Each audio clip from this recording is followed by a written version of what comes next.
First news: rare mammal first sighted in Vietnam in years.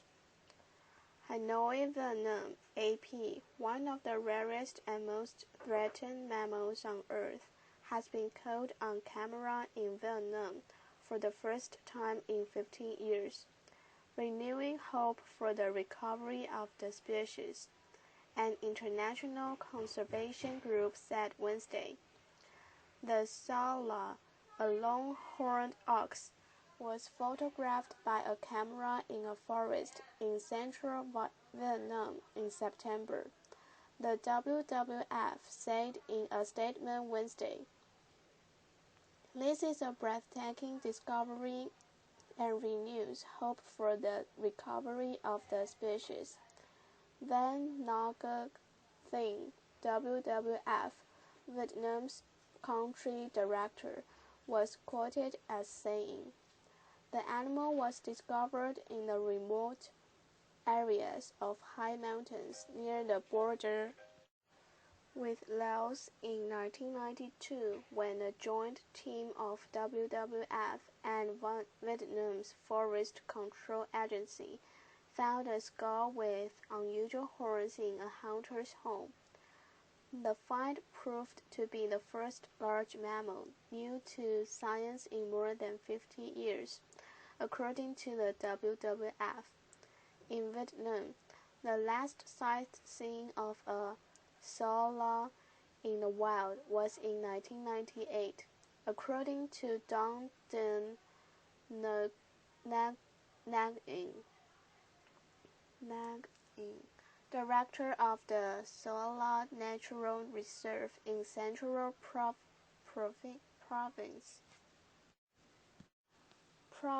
of Quang Nam.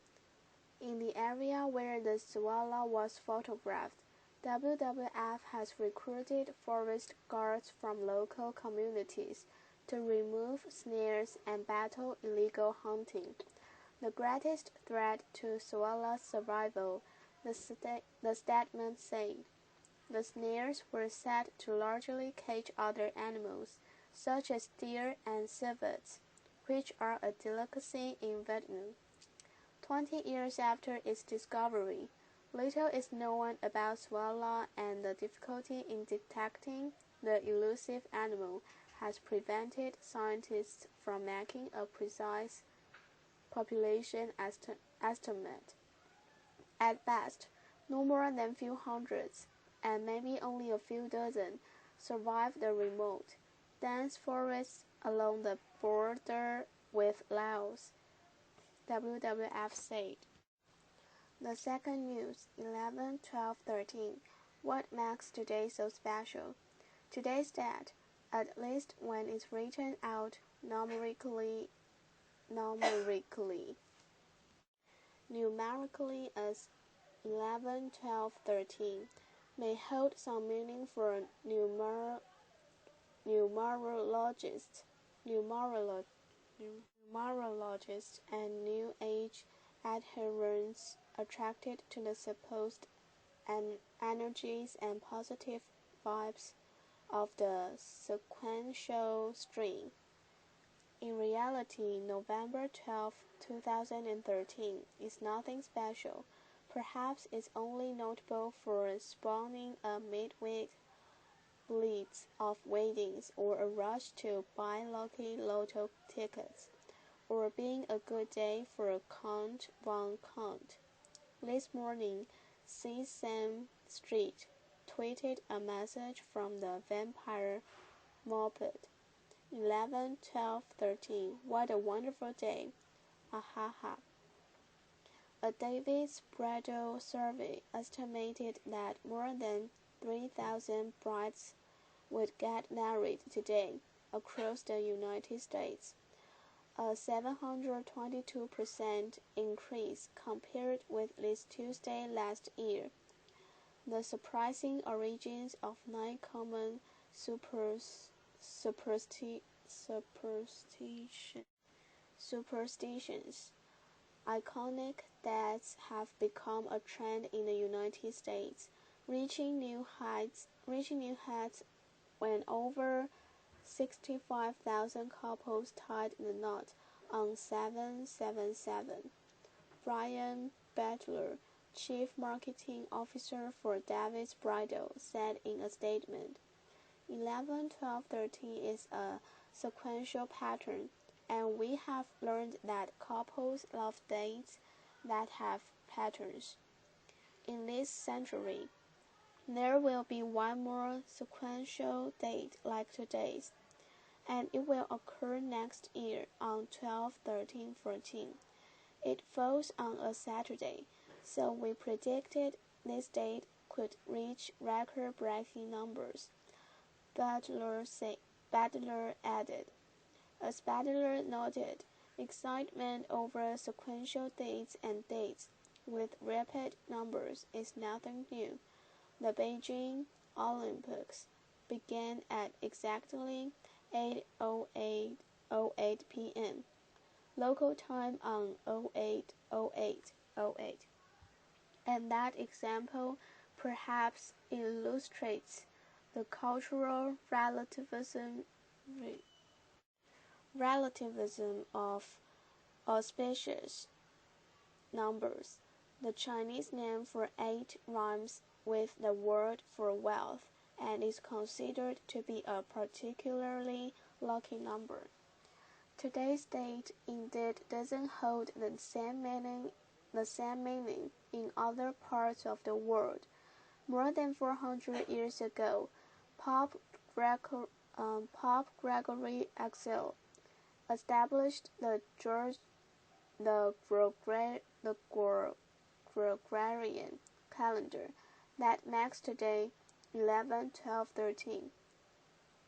According to the Jewish calendar, today is also the 9th of Kislev, 5774, and the Iranian calendar puts us at the 21st, 21st of Aban, 1392.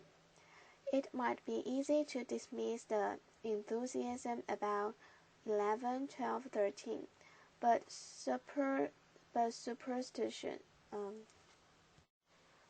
superstitions about numbers and dates are steeped in tradition, though the origins of Friday the 13th are murky. The number and the day were thought to be harbinger of bad fortune by the Middle Ages. There's even a name for fear of Friday the 13th. In the Bible's book of Revelation, 666 is the number of the beast, and is often interpreted as the mark of Satan. Even today, seeing a string of 3 sixes spooks some people. Research has suggested that seeing patterns is perhaps only natural. Cognitive scientists have demonstrated that our brains are hardwired to look for meaningful patterns in the sensory data it collects from the world. Alan Lindsay, a professor of religious studies at University of the Pacific, told Life Science in 2011, speaking about 1-11-11, numbers that are already significant to us, such as calendar dates, that also coincidentally fall into an obvious pattern, become doubly significant, Lindsay added. Given the propensity for people to look for significance in particular days and times, patterns are easily imbued with imaginative meaning. The third news, house full of cats. Woman raises lions, leopard in home. 10-month-old white lioness Vatin is on the loose and she's hungry, very hungry. 113 pounds of muscle and rather sharp teeth. She makes a beeline for the house of annual cinnamon, and hops right up on the counter. Betty acts like an overgrown house cat, which is basically what she is. She was raised by Cinnamon right here in this kitchen. Even as the lioness grows and bares her teeth, Cinnamon doesn't show a hint of hesitation or fear. She says that Betty and her 7 other lion siblings aren't pets, but more like her children that she has raised since birth. Her guest farm is a 20-minute drive down a dusty and bumpy road. From the gate, it's clear this is no ordinary home in rural South Africa, but it's less the zoo in the house than the one outside that is Cinnamon and boyfriend Sing Weber's focus. They have meerkats, servals, caracals, a leopard, and 7 adult lions. These days, Betty has grown too big and too dangerous for the house and is now in this enclosure. There are at times more lions in captivity in South Africa than in the wild. Animal tourism is a huge business, and farms like this one have sprung up all over the place. Cinnamon and Weber argue that this isn't just a business. They say they are helping wildlife conservation efforts through education. She opened the Laubus Guest Farm to the public 3 years ago, bringing in school groups and overnight guests to stay and enjoy their collection of predatory cats. But many conservation experts dispute that small guest farms like this make any real difference. Instead, they say they're focused on making money off the animals, which fuels the breeding of more for captivity. I think these organizations have very little impact on conservation because big cats kept like pets cannot be returned to the wild, said Dr. Luke Hunter, president of Panthera. You can never take them and train them possibly in any way so that they become effective at being a wild animal. They never will be. So really claiming that keeping a lion as a pet has something to do with conservation is really dubious. Then there's the danger. Last weekend, a longtime staffer at an Oregon wildcat sanctuary was mauled to death by one of the animals. Cinnamon says hers would never turn on her. I raised them so I trust them and they trust me. Betty's boyfriend Timba is 18 months old.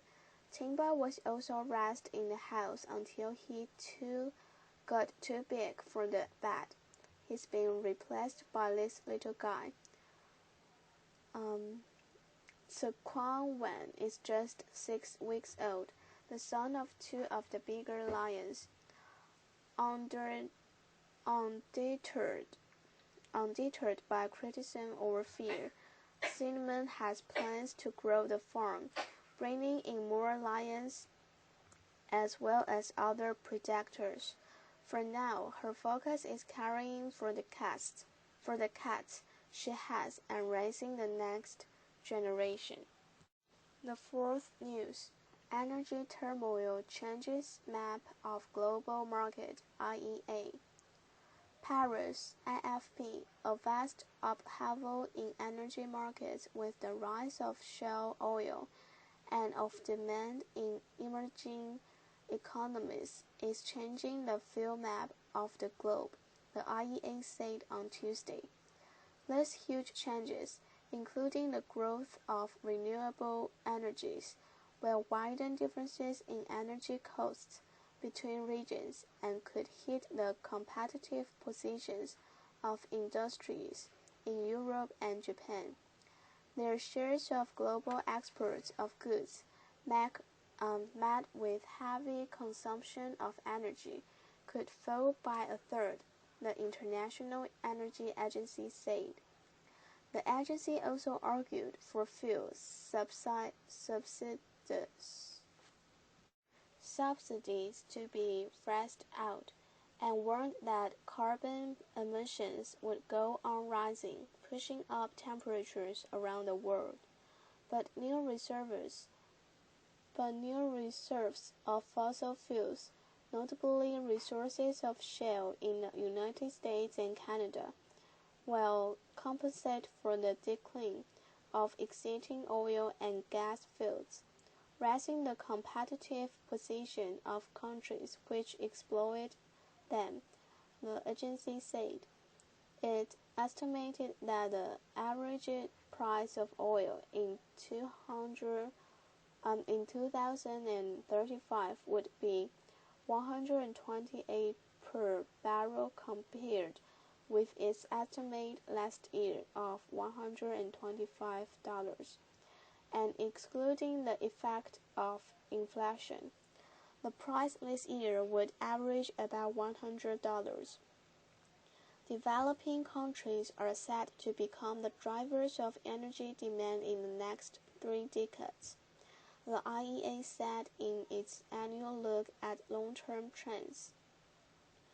The shale gas and oil boom in the United States has already shaken up energy markets, and along with increased demand in China, India, and the Middle East, is likely to reshape them in the coming years, the Paris-based IEA said. One of the effects of the shale gas boom has been a drop in energy costs for U.S. companies, raising concerns elsewhere that they are gaining a competitive advantage. Brazil, meanwhile, is set to become increasingly significant as a producer of conventional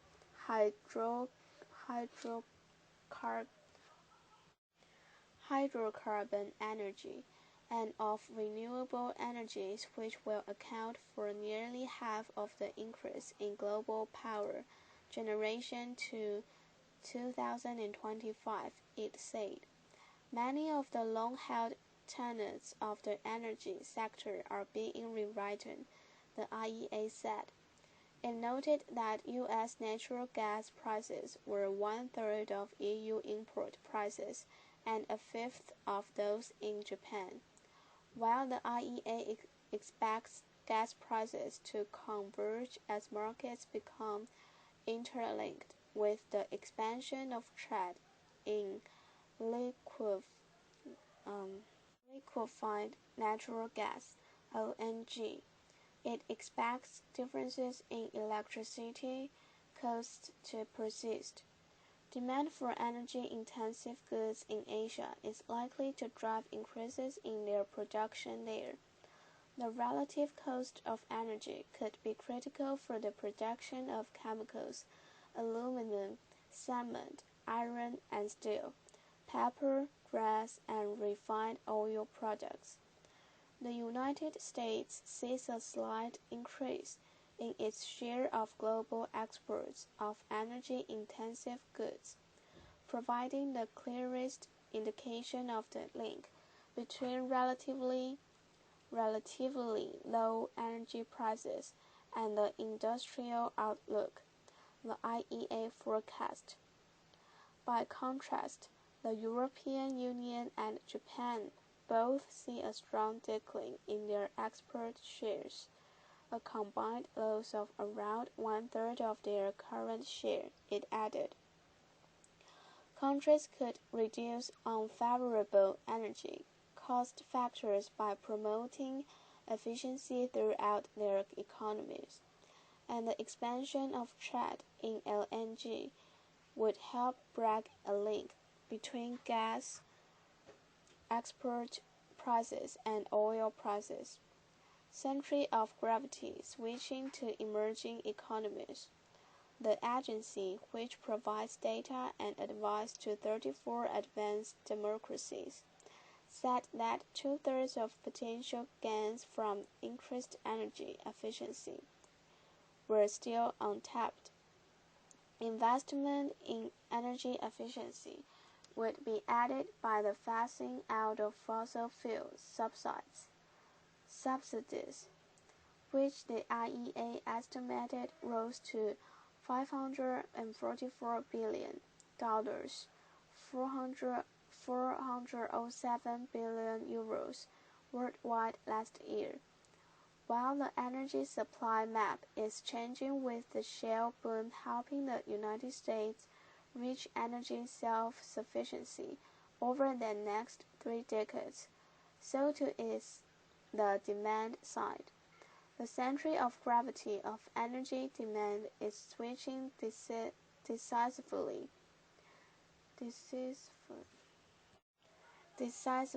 to the emerging economies, particularly China, India, and the Middle East, which drive global energy use one-third higher, said the report. China is set to soon replace the United States as the top oil importer, while India is set to take over as top coal importer from China in the 2020s, the IEA said. Together, these changes represent a reorientation of energy trade from the Atlantic basin to the Asia-Pacific region, it said. The IEA said that the energy sector, as the source of two-thirds of global greenhouse emissions, will be pivotal in determining whether climate change goals are met.